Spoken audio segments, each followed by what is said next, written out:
Oi, gente, tudo bom? Hoje a gente vai ver um autorzinho da sociologia chamado Émile Durkheim. Finalmente a gente vai conseguir entrar aí nos autores que são conhecidos como os pais da sociologia, né? Os três porquinhos da sociologia. E aí, por que os três porquinhos da sociologia? Porque foram pessoas que fundamentaram todo o princípio teórico que até hoje a gente conhece por sociologia. Se não fossem esses carinhas, a gente não tinha uma base teórica, uma base fundamentada cientificamente falando.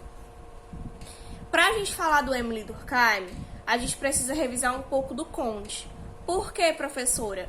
Porque o Émile Durkheim, ele bebeu de todas as fundamentações teóricas do Comte. Só que, óbvio, ele aperfeiçoou e implantou um novo método de pesquisa, tá? Mas vamos lá. O que vocês precisam saber do Comte para assimilar com o Émile Durkheim? Vocês têm que entender que o Comte, ele era uma pessoa que partia de muitos dados biológicos ou naturais para compreender a realidade social. Desse modo, ele tinha uma visão que a sociedade partia de um princípio exato, de um princípio único. E esse princípio exato e único, ele deveria ser seguido por toda a sociedade, como se a sociedade vivesse e caminhasse em o mesmo percurso histórico e social.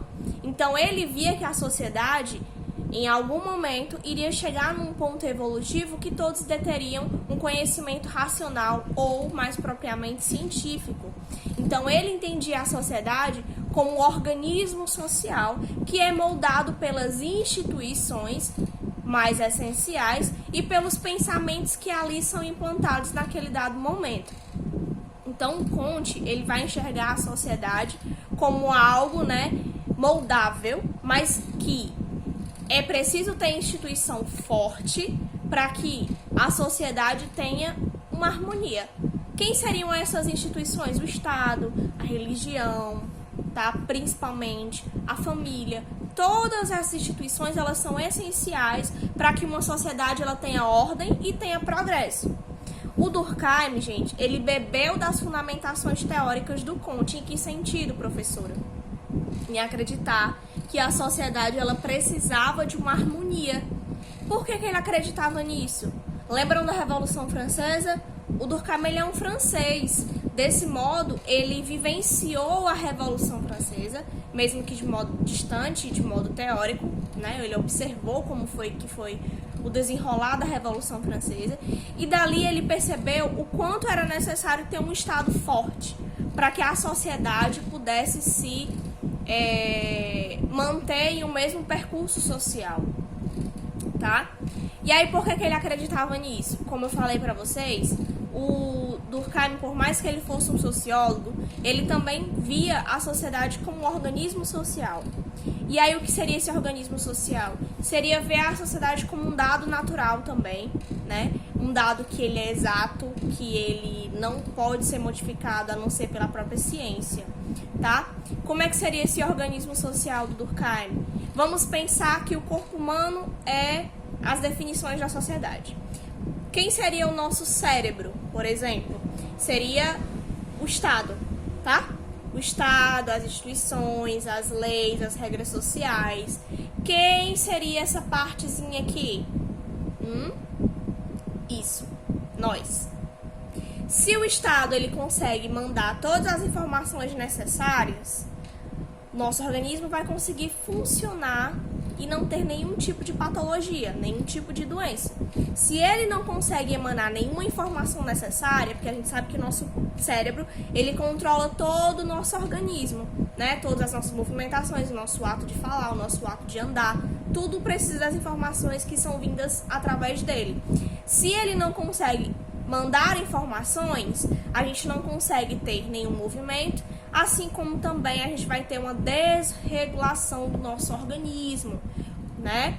Então, é essa a ideia que o Durkheim ele aponta. Se o Estado e as instituições elas não funcionam de maneira forte, de maneira autoritária, de maneira rígida, a sociedade ela vai passar por um processo que ele denomina de anomia, né, de falta de regras, de doença social, que foi o que aconteceu a partir do que ele acredita, na Revolução Francesa.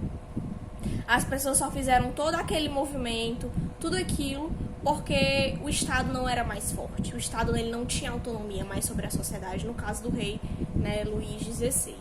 E, lógico, o Durkheim ele é uma pessoa que acredita fielmente na manutenção das regras sociais. Por quê? Porque ele acredita que se isso não acontece, a sociedade ela permanece em um estado de doença, de patologia. E aí o rei, né, o Estado propriamente dito, ele não consegue mais regular essa sociedade.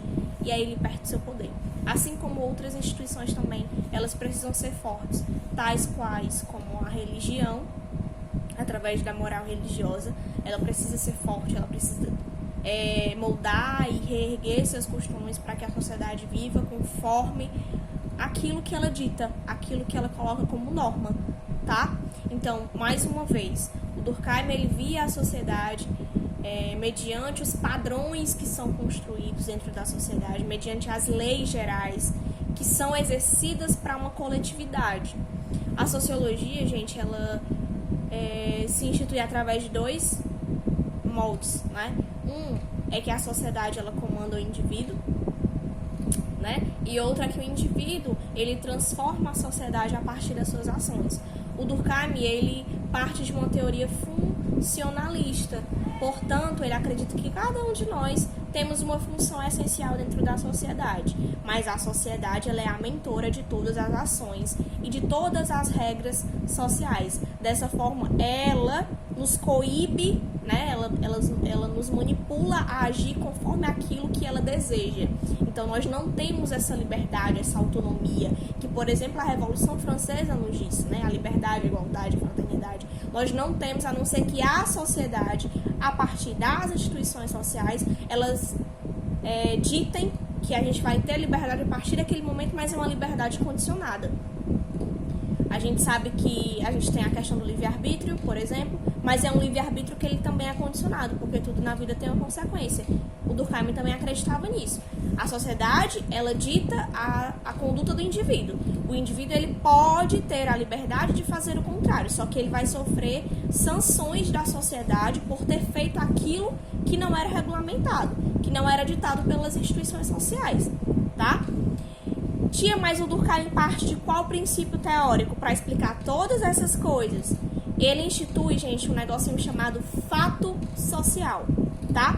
É a principal metodologia do Durkheim para compreender a realidade social, os fatos, tá? Tudo aquilo que acontece no nosso cotidiano, tudo aquilo que acontece na nossa realidade social e que nos molda, tá? E que elas não partem da gente. Elas partem de um organismo maior que a sociedade. Deixa eu explicar pra vocês através de um negocinho aqui, tá? Vamos lá.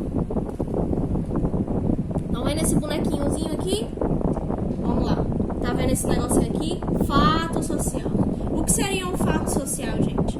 São as imposições, né? Através de regras, de normas, de crenças, de valores, hábitos que são induzidos ao indivíduo, tá? Digamos que o Durkheim basicamente diz assim: é tudo aquilo que a gente pensa, é tudo aquilo que a gente faz, são as nossas formas de agir e todas as nossas formas de ser dentro da sociedade. Quando eu falo isso, eu já englobo tudo. Eu já digo que é a cultura, eu já digo que são as regras, eu já digo que são as leis, porque tudo aquilo que eu penso, ela parte de alguém ou de algo. Todas as minhas formas de agir da mesma forma. Eu não aprendi a falar sozinha. Alguém me ensinou a falar um idioma e esse idioma foi determinado por outras pessoas. Ninguém me ensinou que eu devo me sentar de determinada forma. Aliás, me ensinaram exatamente isso. Me ensinaram a falar, a agir, a pensar a partir de algo ou de alguém, tá? É isso que o Durkheim está falando. Então, o fato social para ele são todas as nossas formas de ser, todas as nossas formas de pensar e todas as nossas formas de agir, que são induzidas através de valores, de costumes, de regras e de leis que ordenam a sociedade e que fazem com que a sociedade seja vista de maneira harmoniosa, tá? O Durkheim ele acreditava que se a sociedade ela não partisse de um princípio fundamental, a gente não ia conseguir jamais chegar em um ponto específico da realidade, né? A gente não ia conseguir chegar numa harmonia, tá? Tia, e esses fatos sociais são o quê? Além de tudo isso que você falou, eles partem de 3 princípios fundamentais: a generalidade, a exterioridade, tá? E a coercitividade. O que seria essa exterioridade? O nome já fala por si só. Aquilo que é exterior ao indivíduo, que independe da minha vontade, porque ele vai agir sobre mim através dos meus pensamentos, através das minhas ações, e eu nem vou saber que ele está agindo sobre mim. Já eu dou algum exemplo para vocês. Generalidade, ele é geral a toda e qualquer sociedade. Ele é uma instituição. O Estado, a religião, o casamento, que também não deixa de ser uma grande instituição social que sempre existiu nas sociedades. Tudo isso vai existir mesmo que eu não queira, porque ele já foi instituído antes de mim, tá? E a coercitividade. O que é coercitividade? É o ato de coibir a atitude do indivíduo, a ação do indivíduo, certo? Quando eu digo assim, quando o Camilo Santana instituiu a quarentena devido à pandemia do coronavírus, ele nos perguntou? Não. Ele viu os dados do que estava acontecendo mundialmente e ele implantou a quarentena justamente para proteger a população.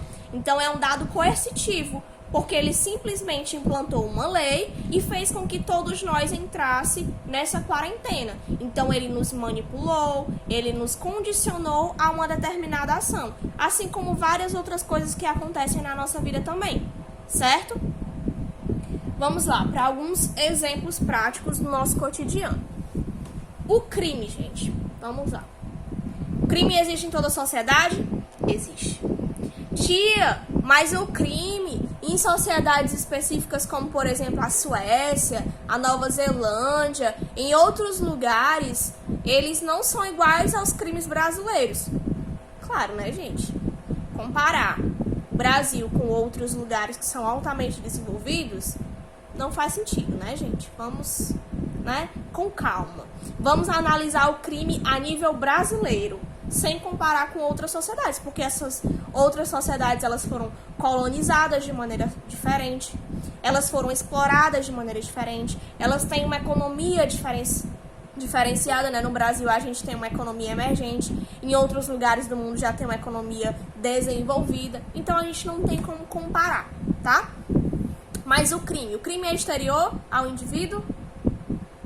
Gente, o crime ele é exterior. Porque eu posso dizer assim, eu não concordo que as pessoas sejam presas, eu não concordo que todo mundo, por mais que a Constituição diga uma coisa, na prática é outra, então as pessoas não são julgadas da mesma forma. Eu posso me rebelar sozinha contra o sistema? Posso. O sistema vai deixar de existir porque eu penso assim? Não, tá? Porque ele é exterior a mim. A não ser que venha de uma coletividade, aí pode ser que sim, o sistema mude. Mas partindo de um grupo muito pequeno de pessoas, ou de minha pessoa sozinha, o sistema ele não vai se alterar, ele não vai mudar. O que vocês têm que entender, gente, é que o Durkheim ele visa o coletivo e não o particular, tá? Ele é geral a toda a sociedade? O crime sempre existiu. Todas as formas, tá? Só que, claro e óbvio que ele foi penalizado de diferentes formas também. Antigamente, o crime era visto como uma penalização do corpo, né? As pessoas eram torturadas e aí vai.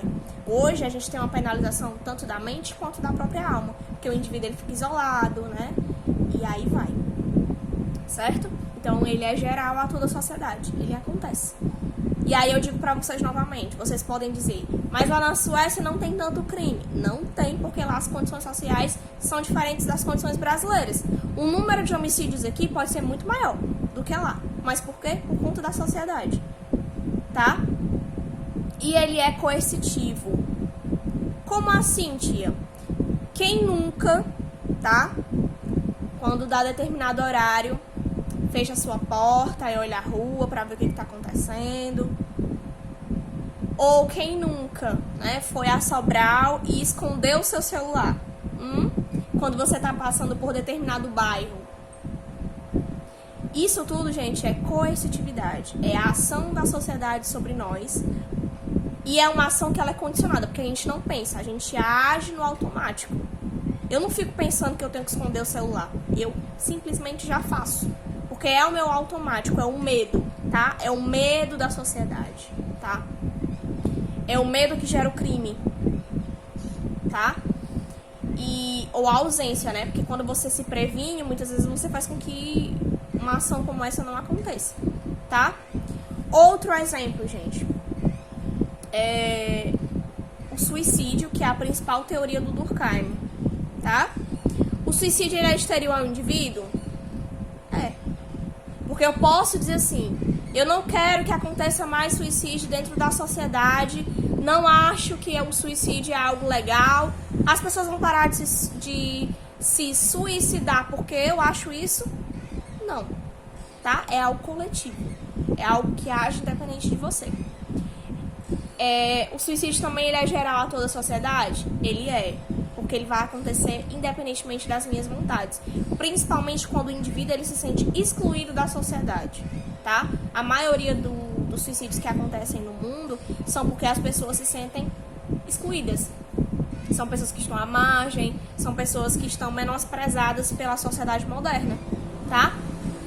Ele é coercitivo? Ele é coercitivo, tá? Porque, por exemplo, pode ser que eu veja determinadas propagandas, pode ser que eu veja determinadas coisas que também conduzam a minha mente a pensar em determinadas coisas. Ou pode ser que justamente porque a sociedade exclui a minha existência, eu penso no suicídio, tá? Outro exemplo, homofobia, tá?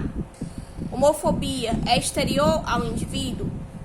Porque é o preconceito da sociedade com aquilo que é diferente a você. Então, ele existe independentemente de você. Mesmo que eu diga que a homofobia é algo ruim, que eu discorde, ela vai existir porque o diferente é estranho para a sociedade.